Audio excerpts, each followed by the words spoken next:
Assalamualaikum warahmatullahi wabarakatuh.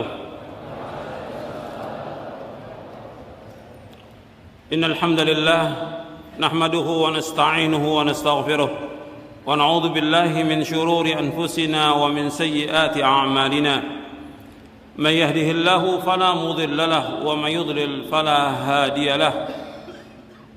Asyhadu an la ilaha illallah wahdahu la syarika lahu wa asyhadu anna Muhammadan abduhu wa rasuluh. Ya, yang punya bukunya dilihat, yang tidak punya buku dicatat. Jangan tidur. Perhatikan, jangan tidur, jangan ngantuk. Ini majelis ilmu, majelis zikir dihadir oleh malaikat. Jangan tidur. Ini bukan tempat tidur. Perhatikan baik-baik. Supaya antum manfaat. Kita ingin saya manfaat, antum juga manfaat.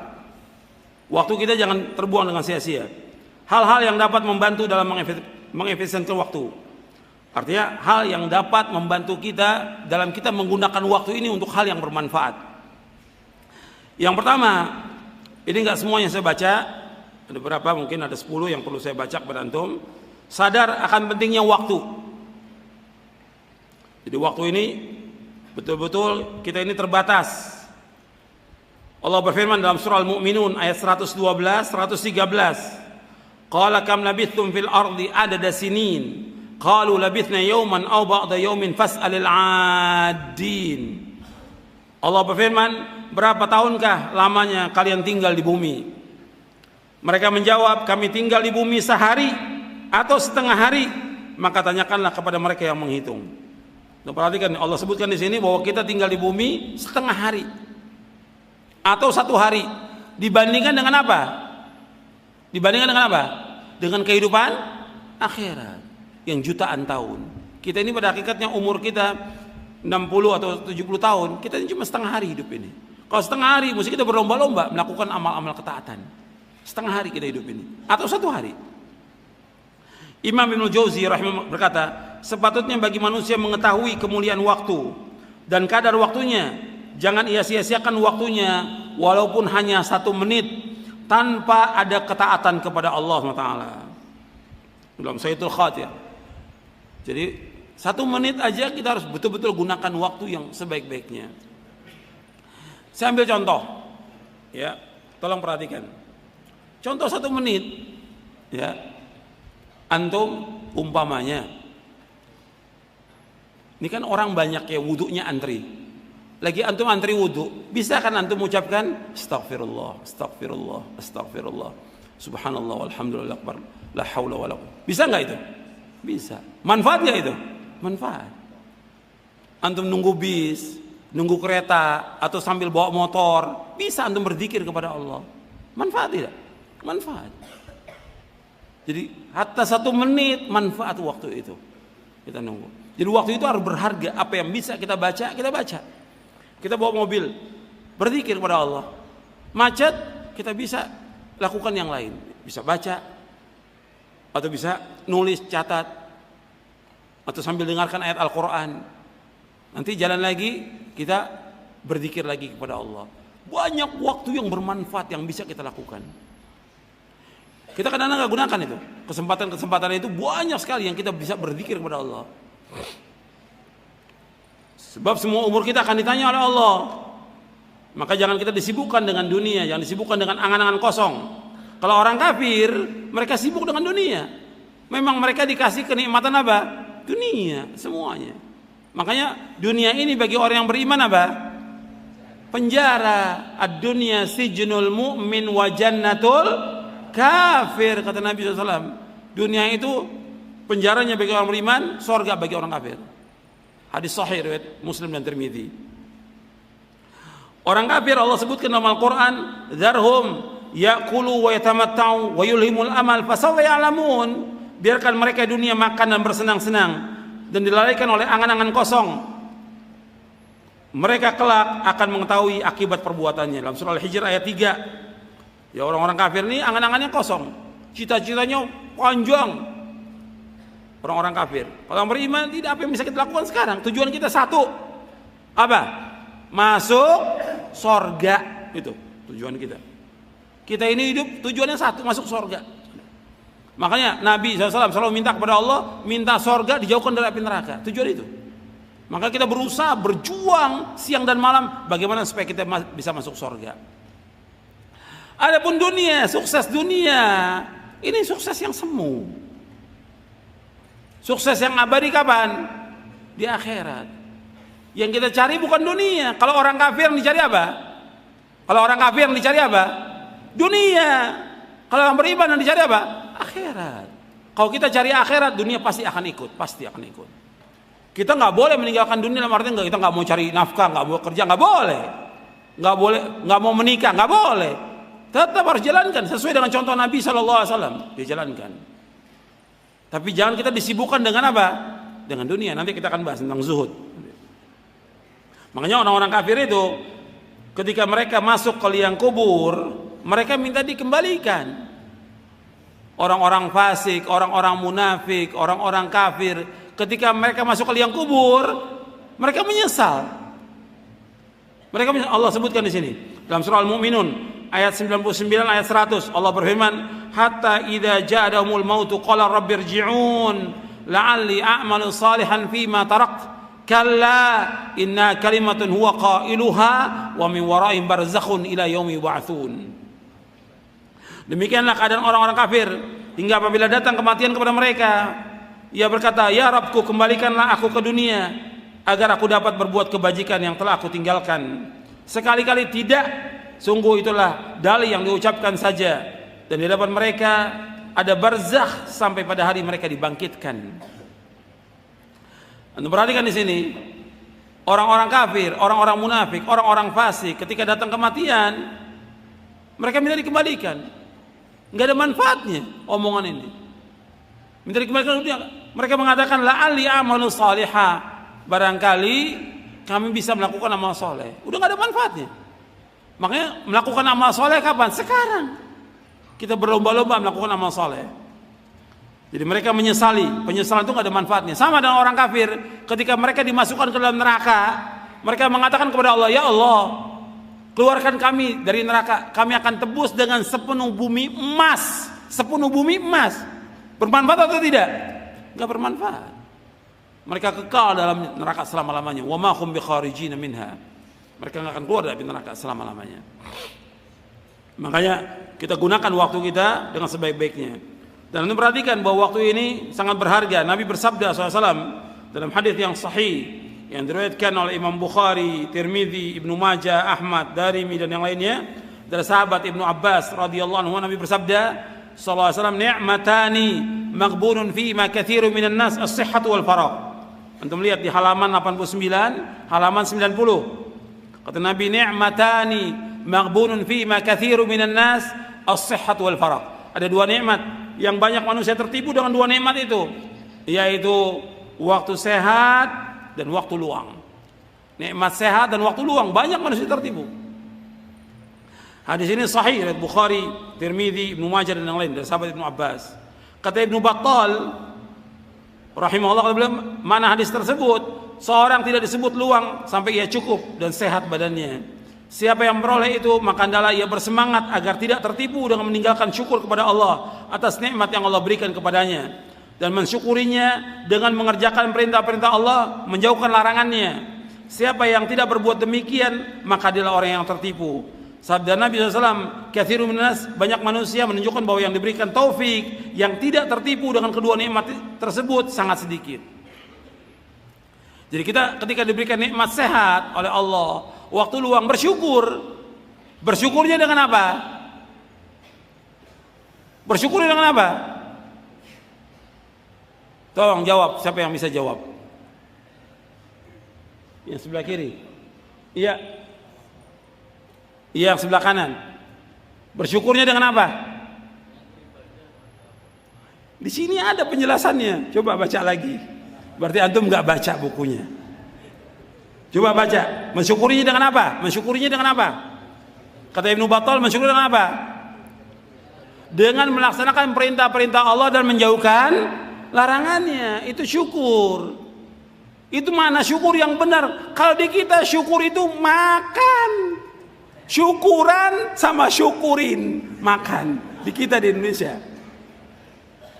Syukur itu dengan apa? Melaksanakan ketaatan kepada Allah, menjauhkan apa? Larangan Allah, bukan makan. Gak ada. Syukur itu taat kepada Allah. Syukur itu taat kepada Allah. Syukur melaksanakan perintah Allah, menjauhkan larangannya. Banyak orang yang salah paham.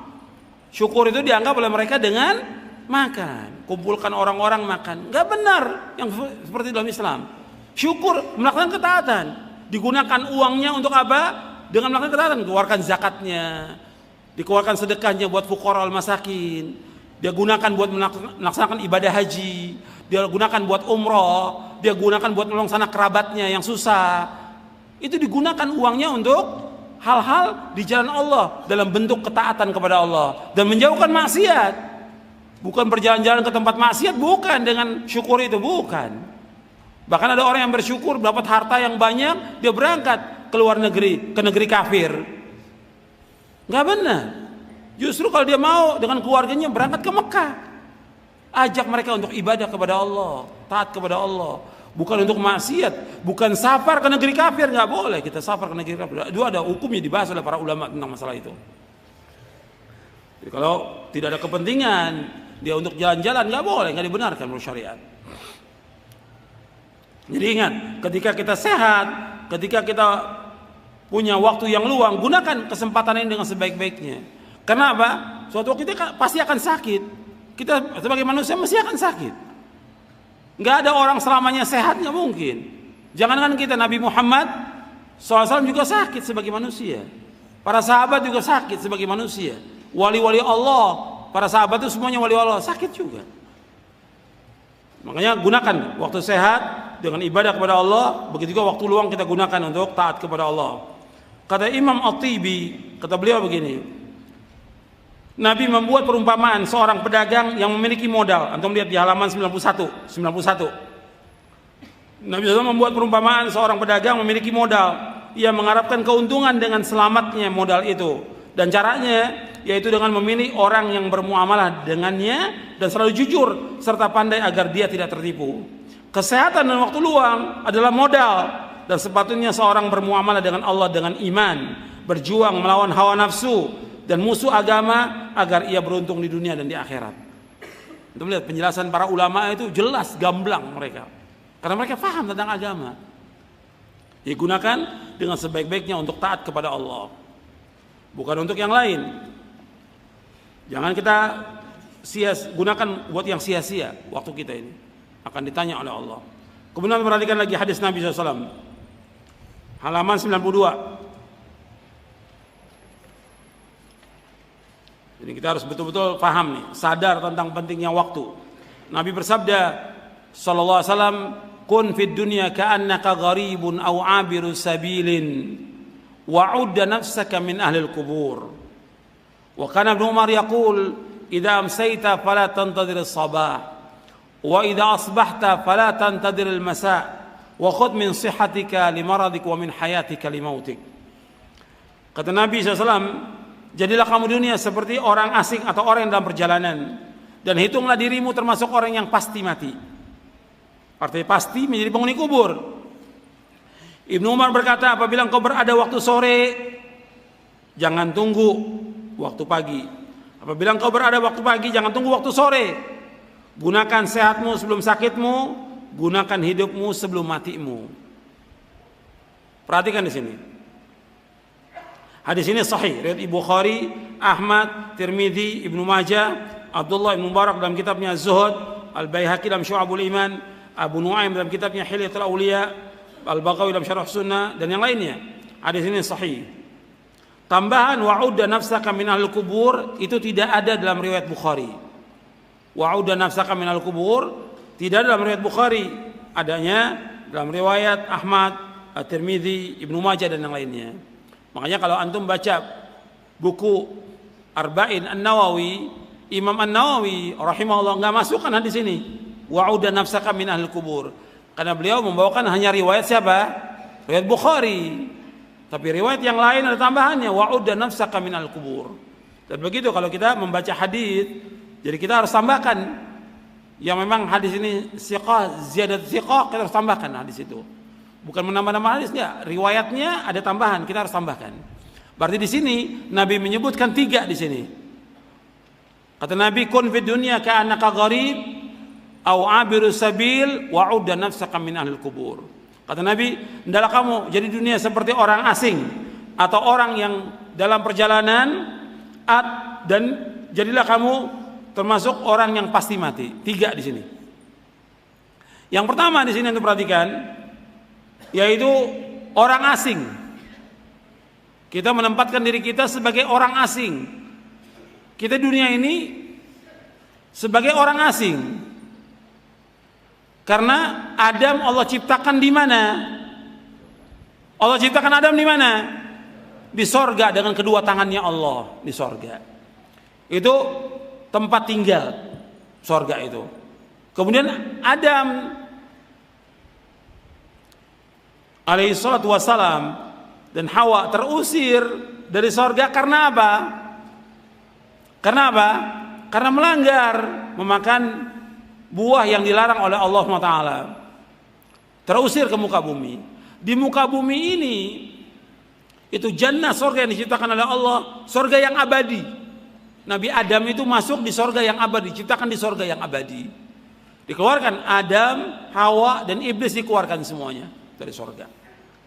Kemudian di muka bumi ini manusia sebagai orang asing, karena dia pasti akan kembali kemana? Ke akhirat. Orang yang beriman kembalinya kemana? Ke sorga. Kalau dia sebagai orang asing di muka bumi ini, orang asing kalau tinggal di setempat nggak lama. Umpamanya sekarang kita berangkat ya safar ke luar negeri, umpamanya ke Mekah atau ke Madinah, kita menunaikan ibadah haji atau umroh, kita nggak mau lama-lama karena kita rindu kepada orang tua, rindu kepada istri, rindu kepada anak, rindu kepada keluarga, nggak lama. Maka dia berusaha bagaimana melaksanakan ibadah semaksimal mungkin, kemudian segera pulang. Itu orang asing. Itu perempuan orang asing. Seperti kita juga tugas keluar kota umpamanya, kita di luar kota sebagai orang asing. Tentunya selesai pekerjaan kita akan segera pulang. Itu orang asing. Kita ini di dunia sebagai orang asing, maka kita harus terus melakukan amal-amal soleh supaya kita bisa kembali ke rumah, ke tempat asal penciptaan manusia. Di mana? Sorga. Paham sampai sini? Ini yang pertama. Yang kedua, Nabi mengatakan, adalah kamu jadi orang yang dalam perjalanan. Kita ini sekarang sebagai musafir, sedang berjalan kita. Menuju kemana kita berjalan? Menuju kepada Allah Rabbul Alamin. Makanya nasihat oleh para nabi, fafirru ilallah, larilah kamu kepada Allah. Kita sebagai musafir, kita sedang berjalan menuju kepada Allah. Kita sedang berjalan menuju akhirat. Seorang musafir ketika dalam perjalanan, apakah semua barangnya dibawa sama dia? Perabot rumahnya, tempat tidurnya dibawa enggak? Enggak kalau musafir. Paling hanya beberapa aja yang penting yang dibawa. Uang, sekedar makanan. Kita juga demikian. Kita di dunia ini hanya sekedarnya aja. Yang kita bawa ketakwaan kepada Allah dan amal saleh. Bekalnya kita kata Allah, wa tazawwadu fa inna khairaz zadid taqwa wa taquni ya ulul albab. Berbekallah kalian karena sebaik-baik bekal adalah apa? Takwa. Takwa bekal yang terbaik itu. Maka kita punya bekal takwa, ketaatan kepada Allah dan amal-amal soleh. Kita sedang musafir. Kita ini dunia sedang berteduh. Nabi ketika ditawarkan berbagai macam kekayaan, Nabi kaba, mali walid dunia, kata Nabi. Apa aku dengan dunia? Aku nggak ada hasrat dengan dunia, kata Nabi SAW. Ana wa dunya qarakibin istadhalla tahta sajaratin thumma raha wa tarakaha. Aku dengan dunia perumpamannya seperti aku mengendarai kendaraan onta. Kemudian aku berteduh di bawah pohon dan aku akan tinggalkan. Ada nggak orang teduh di bawah pohon berhari-hari? Nggak ada, sebentar. Apalagi sampai berpekan-pekan, berbulan-bulan, bertahun-tahun, tidak. Kita ini di dunia sedang berteduh sebentar aja. Perhatikan, kita dunia ini sedang berteduh sebentar aja, kita berteduh. Dan kita akan meninggalkan dunia ini. Menuju kemana? menuju kepada Allah Rabbul Alamin. Pasti akan kembali. Antum lihat semua keluarga kita sudah banyak yang meninggalkan kita. Makanya kita sedang berjalan menuju kepada Allah. Kalau sekarang umur kita 40 tahun atau 50 tahun, berarti juga berapa tahun lagi kita akan kembali kepada Allah, pasti itu. Makanya kita ini sedang mengendarai kendaraan menuju kepada Allah. Siapkan takwa kita dan bekal kepada Allah. Yang ketiga, Nabi umpamakan di sini, hendaklah kamu pasti menjadi penghuni kubur. Karena pasti orang mati itu pasti atau tidak? Pasti. Perhatikan, kita hidup dalam kepastian. Jangan hidup dalam bayang-bayang. Dunia ini hidup bayang-bayang fata morgana yang pasti hancur dunia ini. Tapi kita hidup dalam kepastian. Kematian itu pasti. Sorga itu pasti. Saya ulangi lagi. Kematian itu pasti. Pertanyaan di alam barzah, alam kubur pasti. Adanya nikmat kubur dan siksa kubur pasti ada. Pasti ada. Kita akan dikembalikan kepada Allah itu pasti. Kita akan ditanya dihisab pasti. Kita akan melewati sirat pasti. Adanya sorga dan neraka pasti. Semua serba kepastian. Karena itu kita harus punya bekal. Kita pasti mati. Maka ketika ada orang meninggal dunia, kita ucapkan apa? Innalillahi wa inna ilaihi raji'un. Semua kita milik Allah dan kita pasti akan kembali kepada Allah, pasti. Tapi orang yang mengucapkannya tidak sadar semuanya. Yang mengucapkannya kebanyakan tidak sadar. Habis mengucapkan innalillahi, tetap aja sibuk dengan dunia. Sibuk dengan dosa, sibuk dengan maksiat, sibuk dengan permainan. Padahal dia udah ucapkan innalillahi wa inna ilaihi raji'un. Kita ini milik Allah dan kita pasti akan kembali kepada Allah. Semua pasti akan kembali kepada Allah. Pasti. Maka Nabi katakan wa'udda nafsaka min ahlil kubur. Hitung diri kamu termasuk orang yang pasti menjadi penghuni kubur. Sekarang kalau sudah demikian Nabi sebutkan 3. Perhatikan nih pemahaman sahabat. Tolong perhatikan. Jangan ngobrol, jangan tidur. Perhatikan, tolong perhatikan. Setelah disebutkan 3 ini, antum lihat pemahaman sahabat. Ibnu Umar memahami hadis Nabi ini. Kata Ibnu Umar apa? Apabila engkau berada pada waktu sore, jangan tunggu waktu apa? Pagi. Kerjakan pekerjaan sore. Apa yang bisa kita kerjakan di waktu sore? Habis sholat asar, zikir. Pada sholat, zikir sore. Murajaah Al-Quran. Apalagi yang lain? Bantu orang tua. Atau pekerjaan apa lagi yang bisa kita kerjakan di waktu sore itu? Sampai ba'da maghrib, sampai isya terus kita kerjakan. Jangan tunggu waktu pagi. Idza amsayta fala tantaris wa idza asbahta fala tantaris. Apabila engkau beratur pagi, jangan tunggu waktu sore. Apa yang bisa kerjakan? Habis salat subuh, apa? Zikir pada subuh. Zikir pagi, baca Quran. Apalagi yang bisa kita kerjakan saat itu? Jadi apa yang jangan tunggu waktu sore. Kemudian wa khudh min sihhatika, gunakan sehatmu sebelum datang sakitmu. Wa min hayatika limautik, gunakan hidupmu sebelum mati. Jadi harus kita gunakan waktu kita sebaik-baiknya. Jangan sampai sia-sia. Gunakan sebaik-baiknya. Jadi waktu pagi gunakan. Banyak orang-orang yang tidak gunakan sebaik-baiknya. Waktu sore gunakan. Jadi kalau waktu sore disebutkan, ya terus sampai waktu malam. Tinggal antum ngatur jadwal antum. Dari mulai pagi sampai sore, dari sore sampai malam apa yang dikerjakan. Tapi ini hanya untuk kita, nggak boleh orang lain tahu. Atur jadwal itu. Kita harus betul-betul menggunakan waktu sebaik-baiknya. Kalau enggak kita rugi, karena waktu ini modal. Kalau antum gunakan sebaik-baiknya, insya Allah manfaat. Hatta waktu malam aja banyak para imam gunakan waktu malam. Antum sudah paham semuanya tentang Imam Bukhari.